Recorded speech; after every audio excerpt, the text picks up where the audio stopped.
Today I'm making a brunch filled with fresh green flavors, highlighting a freeform galette with this buttery crust filled with leeks and mushrooms. And the best thing about this galette is it works kind of all year round, whether you're doing a Mother's Day brunch or you're making it for Thanksgiving as, say, a vegetarian option. And next to that, we're gonna have some Muffin Tin Frittatas, which are perfect if you're serving a crowd. They have some potatoes and a little tarragon. And last but definitely not least is a spinach salad straight out of the old school 70s because it has a poppy seed dressing and a ton of fresh strawberries. I've loved it since I was a little kid. And of course, we're gonna make some Bellinis with good champagne. And it all starts with the galette dough because it needs to rest for a little bit. And we're gonna use the food processor to make it a breeze to come together. We're gonna use 2 types of flour. This is all-purpose flour. You want 1.25 cups of that. And some whole wheat flour, just 1/2 cup. It adds a lovely, hearty flavor. To this, a little bit of sugar. This is a tablespoon of sugar. Now the sugar brings out the wheat flavor, but it also means this dough works equally well between savory fillings and sweet fillings. So once you know how to make this dough, kind of the world's your oyster in terms of fillings. Last but not least, 3/4 teaspoon of table salt. Put the lid on. We're just gonna pulse it together to make sure that everything mixes up well.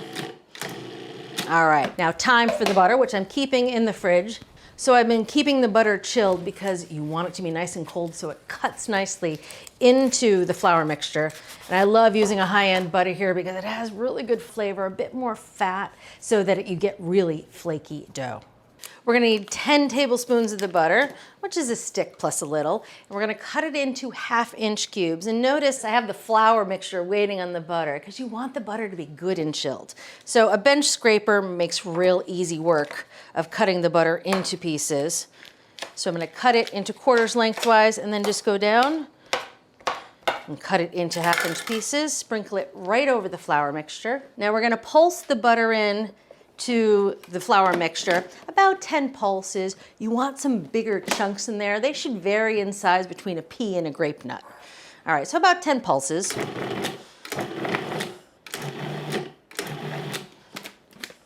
Oh, this looks perfect. Now we're gonna dump this into a nice big work bowl. There we go. Now I'm gonna pick the mixture up so you can see the pieces of butter. There's a nice big piece of butter.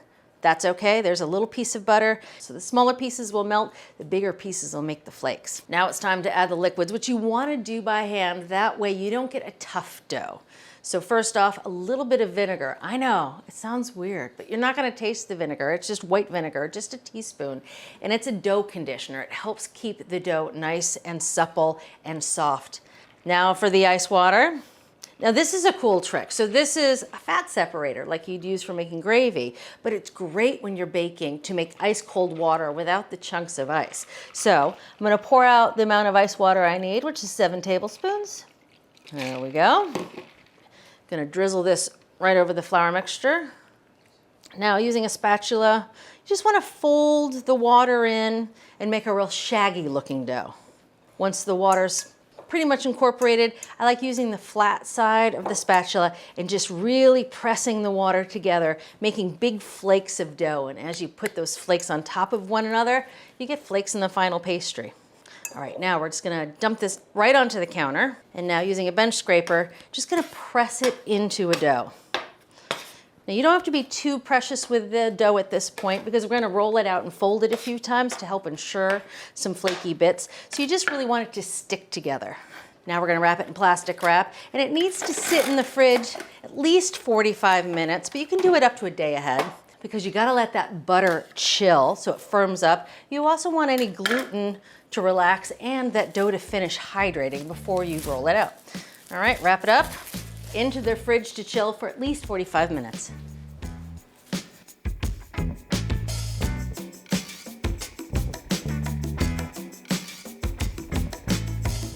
Now we're gonna take this nicely chilled dough and we're gonna roll it out and create a series of folds. And what that'll do is create layers that result in a flaky crust once it's baked. So here I have the chilled dough on a well-floured counter.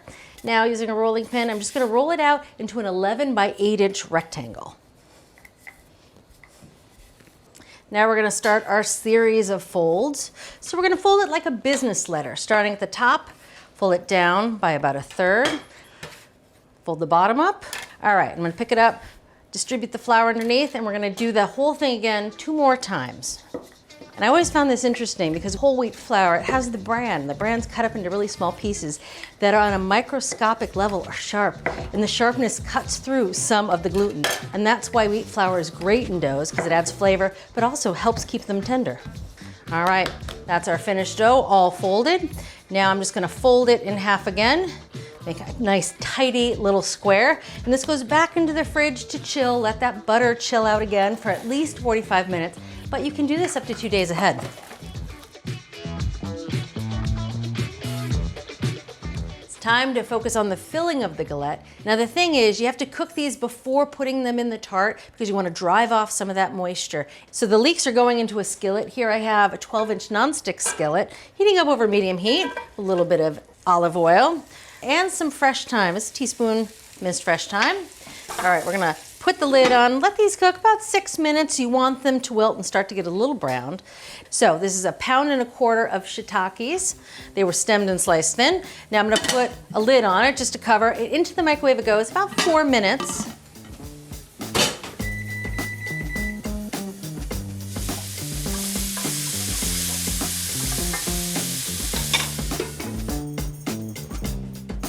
All right, let's take a look at these mushrooms. It's just incredible how much moisture is in those mushrooms. So we're gonna drain off all that excess liquid through a colander. All right, back into the bowl they go. All right, let's check on those leeks. They're perfect. They've wilted, they're lightly browned, which gives them some nice flavor. We're gonna scrape them right into the mushrooms.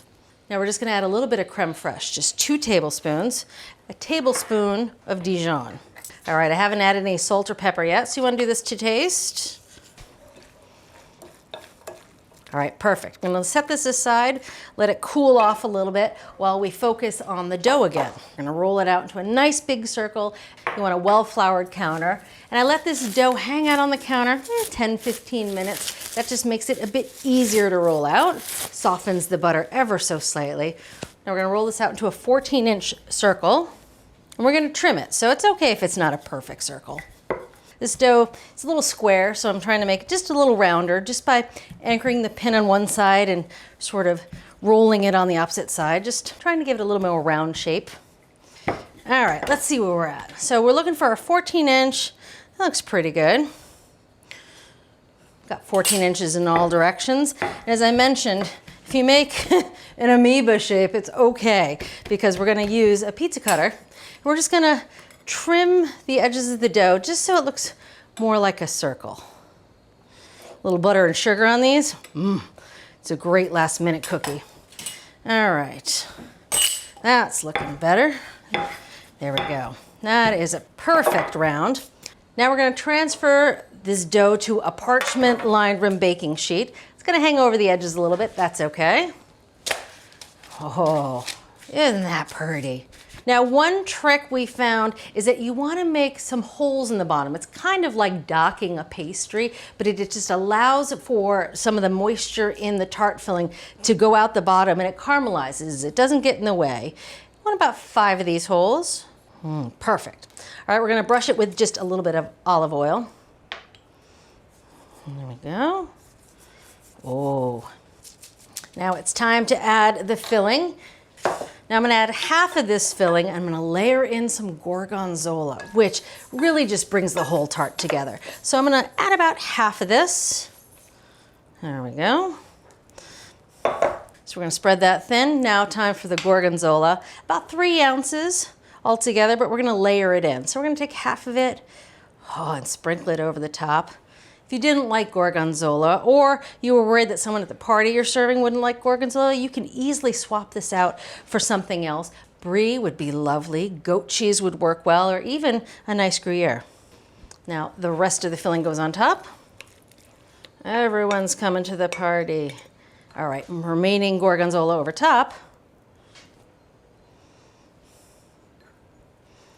One last drizzle of olive oil over the top. All right. Now we're gonna fold up the edges of the dough. And this is, again, the generic method for doing this regardless of the filling. So I'm picking up the edge of the dough, I'm pleating it, spinning the tray around, so you do this all the way around. I'm not pressing it into the dough, just pleating and going, pleating and going. Rustic yet somehow elegant. Now I'm going to take a brush. I'm just going to brush off any excess flour. And now to make the pleats stand up a bit, I'm just going to go around and pinch the folds. And a little extra tricks I do sometimes is I go around and I do this.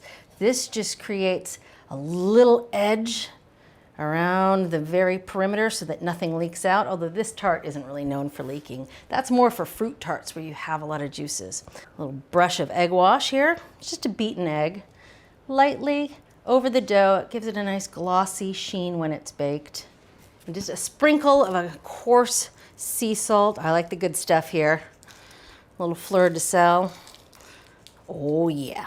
This is ready for the oven. Now, the interesting thing about the oven is I have a pizza stone hanging out in there, heating up. Oven's about 400 degrees. When I add the tart, I'm gonna drop the temperature of the oven to 375. That's gonna bake 35 to 45 minutes until the pastry is nice and golden. Love what you're watching? Take your cooking to the next level with our Essential membership. Get instant access to thousands of recipes, tips, techniques, product reviews, and step-by-step videos. Our Members app allows you to search by ingredient, set dietary preferences, and save your favorite recipes. For those looking to level up, our newest feature, ATK Classes, offers more in-depth instruction led by ATK experts, so you can gain greater confidence in the kitchen. Start your free trial by visiting the App Store or going to americastestkitchen.com/YouTube today.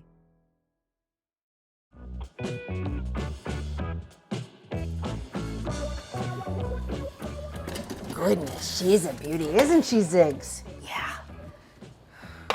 Oh, the crust is perfectly golden brown and it smells heavenly. All right, gonna set this aside back here. We're gonna let that cool for a little bit and turn our attention to the salad. We're gonna make some pickled onions to go with it. So here I have some red wine vinegar, about half a cup. We're gonna add some sugar. So that's 1/3 of a cup of sugar, about 3/4 of a teaspoon table salt. Now we're gonna whisk this together, and this is gonna pull double duty as a vinaigrette base and the pickling liquid. So you wanna make sure all that sugar and salt is dissolved. I'm gonna measure out 1/4 cup of it. And now this is going back into the microwave to heat up before we pickle the onions.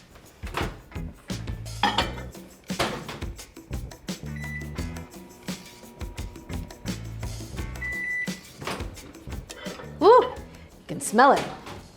All right, so to this, we're gonna pour this hot liquid right over some red onion. It's about half a red onion sliced thin. Just gonna push all that onion down into the pickling liquid. We're gonna let this hang out for about half an hour. Let the onions start to soften and absorb that liquid. I'll put this back here.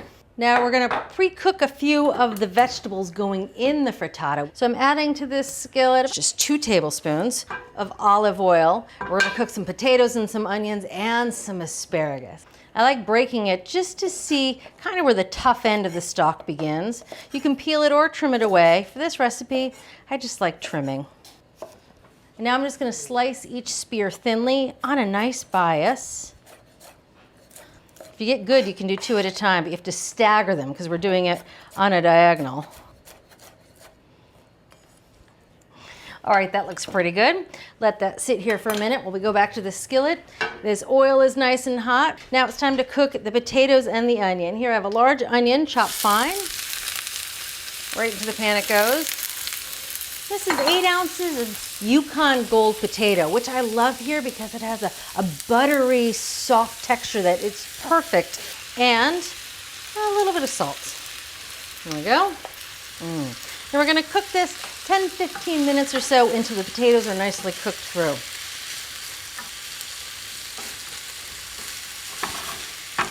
These potatoes are good and tender, and starting to get just a little brown, which is perfect. Time to add the asparagus. And we're gonna add a little bit of garlic. You just wanna cook these about 30 seconds. The asparagus will continue to cook in the oven with the frittata. All right, that's good. I'm gonna transfer this to a bowl. Just let it cool a little bit before we add the eggs. The filling is cool. Time to make the frittatas. Here I have 8 large eggs that I cracked. Oh, really good fresh eggs. To this, I'm gonna add some half and half. This is a 1/4 cup of half and half. We're gonna add some salt and pepper. Got half a teaspoon of pepper and a 1/4 teaspoon of salt. There we go. You wanna whisk this all together till it's nice and combined. Don't want any pockets of salt. All right, in goes the filling. You can see why it had to cool it, because if it was hot, it would immediately start cooking those eggs. All right, we'll fold that in. We're also gonna add some goat cheese that's nicely crumbled. Wanna fold this in because you want some of those crumbly bits to hang together because they become these creamy pockets in the frittata. So I'm just crumbling this into big pieces in the bowl. So now we're gonna add some fresh herbs. Any fresh herbs taste good here. The recipe calls for dill, which is delicious. This is tarragon, 2 tablespoons. I had a hard time finding dill this time around. I don't know why dill is so finicky, but tarragon, asparagus, and potatoes and goat cheese, it is a lovely, lovely option. All right, just stirring this all together. Again, making sure I'm not breaking up the goat cheese. And now we're gonna portion it into muffin tins. Here I have a 12-cup muffin tin. I've lined it with muffin tin liners or cupcake liners, which you don't need to do. You can actually just spray the muffin tin and you get nice browning on the outside. I do like the liners. I think it's easy to pull them out of the cups and serve them. You don't have to touch them as much, and I think they make it look pretty. So, using a ladle, I'm gonna fill up the cups. I'm gonna do it once around, then go back and fill in with any extra. Hi, buds. In the mood for frittatas?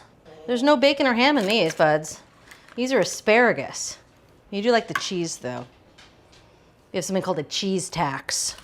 Most dog owners have to pay the cheese tax whenever you have a piece of cheese or cheese on a sandwich. The dog, you have to pay the cheese tax to the dog. He's very attuned to when there's cheese on the counter. Last one here. All right. These are ready for the oven, hot oven, 425 degrees, and they only take about 10 minutes to cook through.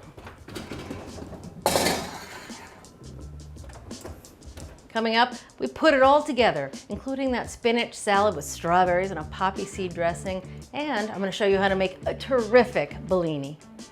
Love our in-depth reviews? Get the latest from our reviews team delivered straight to your inbox. Our well-equipped cook newsletter provides top product picks, no-nonsense buying guides, and must-try recipes. No extra fluff, just the smartest ways to shop, save, and cook. Sign up for free now at americastestkitchen.com/newsletter. Time to take a look at the frittatas. They are perfect. You can see they're still just a little bit underdone in the very center, and that's perfect because they're gonna continue to cook with the residual heat. That's how you get them not so rubbery, but you get nice and tender frittata. All right, let those hang out. We can finish the salad. So the salad is a combination of baby spinach and a romaine heart. For the romaine heart, I just like snapping it with my fingers. All right, one last little one here. In go the strawberries. These are strawberries that have been quartered. You want nice fresh ones because it's that sweetness that really brings this salad home. And some toasted almonds. I'm gonna add only half of them. I'm gonna sprinkle the rest over the finished salad. And last, our pickled red onions. I'm just gonna use a fork to lift them out of that pickling liquid. So I have to say, the first time I had this salad, it was at my neighbor's house. I lived on a cul-de-sac, and it was the 70s, and they really taught me a lot. They taught me how to eat an artichoke and dip it in butter. They taught me how to make stuffed mushrooms, and they introduced me to this salad. Oh, they were good neighbors. All right, so this is done. Now it's time to finish that dressing. Here I have the pickling liquid that we used a little bit for the onions. To finish the dressing, we're gonna add a teaspoon of dried mustard powder. And of course, the poppy seeds for a poppy seed dressing. This is a tablespoon of poppy seeds. Now the cool thing about this recipe that's different from other recipes that I've seen is that you toast the poppy seeds just for a minute or so in a skillet. That really brings out their flavor. All right, now we're gonna add some vegetable oil to make this a true salad dressing. You wanna add about 1/4 cup. Just the thought of poppy seeds and strawberries on a spinach salad, it just makes me smile. So I'm gonna dress it in a bowl, but then I'm gonna transfer it to a nice big platter. And yes, use all of it. It was the 70s after all. Use all the dressing. Oh, I love the pink and green colors. Such a pretty salad. Okay, onto a nice long platter it goes. Push it around, let some of those strawberries peek through. Top it off with remaining toasted almonds. That is a brunch-worthy salad right there. Those frittatas have been cooling. Oh, they are perfect. I like to put them on a platter. I know they're very rustic looking, but I love that everyone gets their own individual cup and you don't have to touch the eggs. Everyone can pick it up. I actually like these little brown tulip muffin liners. They make it look like little flowers. It's nice because the eggs are still warm, but the parchment is nice and cooled. So you don't have to worry about burning your hands. So a little parsley on the tart. I'll put a little parsley on the eggs too. Oh, let's make a tasting plate. First off, let's cut into this tart. Hear how crisp that crust is? Oh, those are flakes of pastry. That is so hard to get with most recipes. This recipe is just super consistent. You can see the layers on the side. All right, now for a little salad. Oh, strawberries. And an egg muffin frittata. Now that is a beautiful looking brunch plate. It has all the colors, everything except for a little bubbles. You need a little champagne when it comes to brunch. And I always have a little champagne around. I don't know if I ever mentioned, but I used to work at a champagne house, just one crush they call it, which is in the fall when they crush the grapes. I crushed champagne grapes. It was a blast. And now I like champagne with everything. So, for a Bellini, which is champagne mixed with peach, a lot of people don't like to use real champagne because it's kind of expensive, but I always like real champagne. You can use Prosecco or Cava, but the real stuff is how I do it. Oh, and this is a nice Cremant from Alsace. So, when making a Bellini, as I mentioned, it's peach, so you want to buy peach nectar. A lot of different makers have it. You want about 2½ ounces of peach nectar. Right into the champagne flute, and a little bit of peach schnapps, about 1/4 ounce. And yeah, I do measure because it just tastes better when the proportions are good. And then you want about 3 ounces of the bubbly. I like to pour it in at an angle. It just means you get more champagne and less bubbles. Oh, hello. And it's fun to serve it like this. It has the ombre effect, but you really should stir it if you want to taste the peach. Oh, now that's a brunch. All right, first up, this tart. Look how brown that bottom is, how crisp it is. This is perfection. A little bit of that gorgonzola. This tart has such a hearty, meaty flavor thanks to the mushrooms and all those leeks add a little fresh hint. It is a wonderful, wonderful galette. Of course, with the salad and the poppy seeds. I can hear the Bee Gees on the radio now. That is all 70s, and I love the tangy flavor, the sweetness of the berries. And then, of course, the frittatas, where everyone gets their own little frittata. You can see the asparagus on top. And look how creamy it is in the middle. That's because we didn't overcook it. We let it finish cooking with residual heat. And the frittatas have a clean, springy flavor with the asparagus, the Yukon Gold potatoes, the goat cheese, and that little bit of tarragon. Last but not least. Oh, I love the peach flavor with the bubbles. It kind of cleans the palate and gets you ready to go in for another bite. You know, it would be perfect for a Mother's Day brunch, wouldn't it, Ian? See you next time. If you're ready to take your cooking to the next level, head over to americastestkitchen.com and get a free trial of our ATK Essential membership. While you're there, you can sign up for our free email newsletters and download our app. So, what are you waiting for?